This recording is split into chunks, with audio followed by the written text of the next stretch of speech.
के हो सलह? सलह फटेङ्ग्रा प्रजातिको एक किरा हो। अन्डाबाट निस्केपछि खान थाल्छ। खन्चुवा प्रवृत्तिको यो किराले वरिपरिका हरिया घाँसपातलाई पहिलो आहार बनाउँछ। खाँदै अगाडि बढ्दै गर्दा विभिन्न क्षेत्र विचरण गर्छ। 5 चरणमा आफ्नो काँचुली फेर्दै यो वयस्क बन्छ। जति पटक काँचुली फेर्छ त्यति ठुलो आकार लिन्छ। हाल देखिएको सलह विगत 70 वर्ष अघि देखिएको भन्दा 20 गुणा ठुलो आकारको छ। सुरुको अवस्थामा त्यति धेरै लामो दूरी तय गर्दैछ। दोस्रो चरणमा अलिक छोटो, अलिक बढ्छ। जब वयस्क हुन्छ तब हावाको गतिमा उडेर माइलका माइल लामो यात्रामा अघि बढ्छ। पछिल्लो समय रेकर्ड भएअनुसार प्रति वर्ग किलोमिटर क्षेत्रमा 4 देखि 8 करोडको सङ्ख्यामा सलहको हुल एक स्थानबाट अर्को स्थानमा उड्छ। यसले बिरुवाका पात फल मात्र होइन, यसको हाँगा र बिरुवा नै सखाव पार्छ।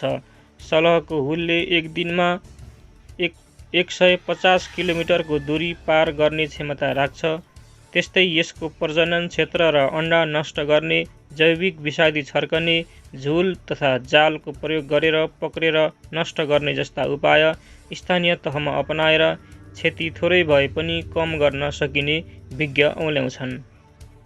रूपन्देही जिल्लामा पनि सलह किरा देखिएको छ। शनिबार दिउँसो रूपन्देहीको बुटवल क्षेत्रमा सलह देखिएको हो। बुटवलको गोलपार्क, सुखनगर, शिवनगर क्षेत्रमा सलह देखेपछि स्थानीयले कीट विज्ञ र नार्कका वैज्ञानिकहरूलाई खबर गरेका थिए। उक्त टोलीले निरीक्षण गर्दा सलह नै रहेको पुष्टि गरेको हो। प्रदेश नम्बर 5 को कृषि विकास निर्देशनालय प्रमुख याम नारायण देवकोटाका अनुसार किसानहरूबाट सलह किरा भेटिएको कुरा आएको र यस विषयमा अनुसन्धान जारी रहेको बताए। सुखनगर क्षेत्रका स्थानीयले सलह किरा छोपेर डिब्बामा राखेपछि वैज्ञानिकहरूलाई खबर गरेका थिए। नियन्त्रणका उपाय। नेपालमा सलहको प्रवेश पहिलो पटक भएको होइन। 50 वर्ष पहिले सलह आउँदा नियन्त्रणका प्रभावकारी उपाय अपनाउन नसकेको जानकारहरू बताउँछन्। रासायनिक र भौतिक गरी दुई तरिकाले सलह नियन्त्रण गर्न सकिने विज्ञहरू बताउँछन्। करेसाबारी, नर्सरी लगायत सानो क्षेत्रमा झुल, जालीको प्रयोग, ठुलो आवाज, धुवाँ आदिको प्रयोगबाट सलहको झुन्डलाई बस्नबाट रोक्न सकिन्छ। सलहलाई पासोमा पारेर सङ्कलन गर्नु पनि नियन्त्रणको अर्को उपाय हुन सक्छ। विषादीको प्रयोग सलह नियन्त्रणको प्रभावकारी उपाय भएको विज्ञहरू बताउँछन्।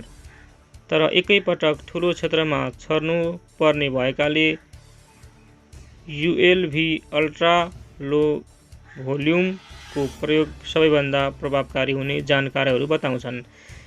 यी सबै विषादीको प्रयोग गर्दा अनिवार्य रूपमा सुरक्षित पहिरन लगाउने लगायतका सावधानी अपनाउनु पर्ने प्लान्ट क्वारेन्टिन तथा विषादी व्यवस्थापन केन्द्रले जनाएको छ। सलहको जीवनचक्र। फटेङ्ग्रा वर्गको किरा सलह हो, जसलाई अङ्ग्रेजीमा लोकस्ट र वैज्ञानिक भाषामा चिस्टोर्सका ग्रेगारिया भनिन्छ। फटेङ्ग्रासँग मिल्दोजुल्दो भए तापनि यस किराका केही भिन्न विशेषता हुन्छन्। पुतली, खपटे, झिङ्गा आदि वर्ग जसको जीवनचक्रका 4 अवस्थाहरू हुन्छन् र पूर्ण जीवनचक्र भनिन्छ। सलहको जीवनचक्रमा 3 वटा अवस्था हुन्छन्। अन्डा, होपर अथवा बच्चा अवस्था जसलाई निम्फ पनि भनिन्छ र वयस्क अवस्था। सलहको जीवनचक्र अन्य किराको दाँजोमा अपूर्ण मानिन्छ। अन्डा अवस्था। वयस्क सलहको पोथीले बलौटे माटो भएको खाली जमिनमा फूल पार्ने गर्छ। यसको माटो मरुभूमि वा सुक्खा पठारहरूमा पाइन्छ। तर फूल पार्ने समयमा जमिनमा चिस्यान हुनुपर्छ। संसारमा यस्तो जमिन प्रशस्तै पाइने भए तापनि उत्तरपूर्वी अफ्रिकाका देशहरू जस्तै केन्या, इथियोपिया, इरित्रिया, सोमालिया आदि सलहको प्रजनन र वृद्धि विकासको हिसाबले उपयुक्त मानिन्छन्। यी देशहरू हिन्द महासागरको तटीय क्षेत्रमा पर्दछन् र केही वर्षको अन्तरालमा सामुद्रिक आँधीका कारणले वर्षा गराइदिने हुनाले सलहलाई फूल पार्न उपयुक्त चिस्यान प्राप्त हुन्छ। सन् 2004 र 2012मा अनि गत वर्षको अन्त्यतिर यी तटीय देशहरूमा हिन्द महासागरबाट आएको सामुद्रिक आँधीले गराएको वर्षाका कारण सलहको प्रकोप अन्य वर्षहरूको तुलनामा व्यापक भएको हो। यो वर्ष सलहको प्रकोप बढी हुनुमा सामुद्रिक आँधीका साथै समय-समयमा परेको वर्षा पनि हो। बलौटे माटोमा चिस्यान उपलब्ध हुनु र वातावरण उष्ण हुनु यो किरालाई फूल पार्न उपयुक्त अवस्था मानिन्छ। माटोको सतहमुनि 12 सेमी गहिराईमा चिस्यान उपलब्ध छ भने सलहले 9-10 सेमीको गहिराईमा फूलहरूको थुप्रो करिब 80 देखि 130 वटासम्म लगाइदिन सक्छ।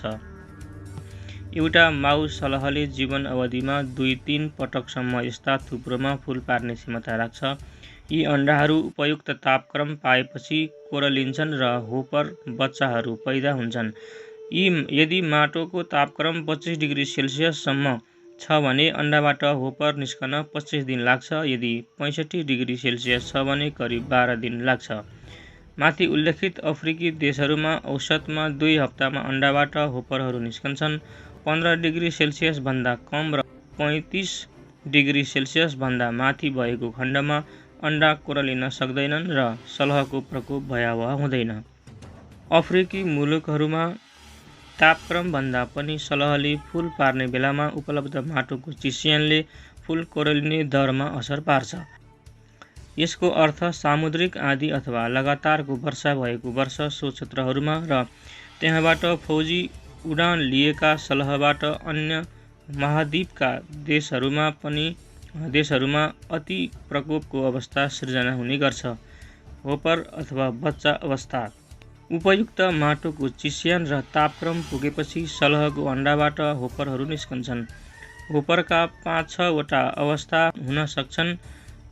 सोलिटारी चरणको सलहको होपरको 6 वटासम्म अवस्था हुन सक्छन्। सोलिटारी होपरहरू मूलतः फट्याङ्ग्रा रङका हुन्छन्। 32 डिग्री सेल्सियसलाई होपरको वृद्धि विकासका लागि उपयुक्त तापक्रम मानिन्छ। तापक्रम बढ्दै जाँदा होपरको विकासका लागि चाहिने समय छोटो हुँदै जान्छ, अर्थात् जीवन चक्र छोटो हुन्छ र सलहको प्रकोप बढ्छ।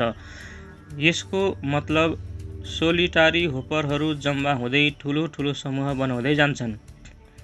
जब यी होपरहरू एकअर्कालाई भेट्छन् र यिनीहरूमा सेरोटोनिन हर्मोन, ह्याप्पी हर्मोन पनि भनिन्छ, पैदा हुन्छ, जसले यिनीहरूमा सामूहिक भावनाको विकास हुन्छ र खानाको खोजीमा लामो दूरी तय गर्न सक्छन्। यी समूहहरू झनै ठुलो हुँदै गएपछि यी होपरहरूको आनीबानी, शैली र रङ समेत पहेँलो रङमा परिवर्तन भई ग्रेगारियस चरणमा प्रवेश गर्छन्। यदि माउले फूल पार्नुभन्दा अघि सो क्षेत्रमा पानी परेको छ र हरिया बिरुवा बुट्यान छन् भने यी होपरको समूहलाई खाना उपलब्ध हुन पुग्छ र होपरको समूह ठुल्ठुलो हुँदै जान्छ। यसरी समूह बनाएर हिँड्ने होपरको ठुलो समूहलाई होपर ब्यान्ड भनिन्छ। चौथो अवस्थाको होपरहरूको ब्यान्ड एक दिनमा करिब 200 देखि 1700 मिटरको दूरी पार गर्न सक्षम हुन्छन्। घाम लाग्ने दिनमा सो ब्यान्डले लामो दूरी पार गर्न सक्छ भने बदली भएमा कम दूरी पार गर्छ। सो दूरी खानाको उपलब्धतामा पनि भर पर्छ। खानाको खोजीमा सो ब्यान्ड धेरै समय लगाएर लामो दूरी प्राय जसो हावा चलेकै दिशातिर पार गर्न पनि सक्षम हुन्छन्। होपरहरू वयस्कभन्दा आकारमा साना पखेटाहरू शरीरको लम्बाइभन्दा छोटा भएका हुन्छन्, जो क्रमशः विकास हुँदै जान्छन् र उड्न सक्दैनन्। साधारणतया 30-40 दिनमा होपर अवधि समाप्त भएर वयस्क अवधि सुरु हुन्छ। वयस्क अवस्था अन्तिम अवस्थाको होपर मोल्टिङ किराको बच्चा अवस्थामा एक चरणबाट अर्कोमा जाँदा छाला फेर्ने प्रक्रिया भएपछि वयस्क बन्छ। वयस्क बनेको 10 दिनभित्र सलहले उडान भर्न सक्छ। यसरी निस्केको सलहलाई सोलिटारियस सलह भनिन्छ, जो हल्का हरियो खैरो रङको हुन्छ। सोलिटारियस वयस्क सलह सूर्यास्त भएपछि रातिको समयमा वातावरणीय तापक्रम 20 डिग्री सेल्सियस भन्दा बढी भयो भने मात्र उड्न सक्छन् र केही घण्टाको एक उडानका दरले प्रत्येक रात 10 घण्टासम्म उड्न सक्छ।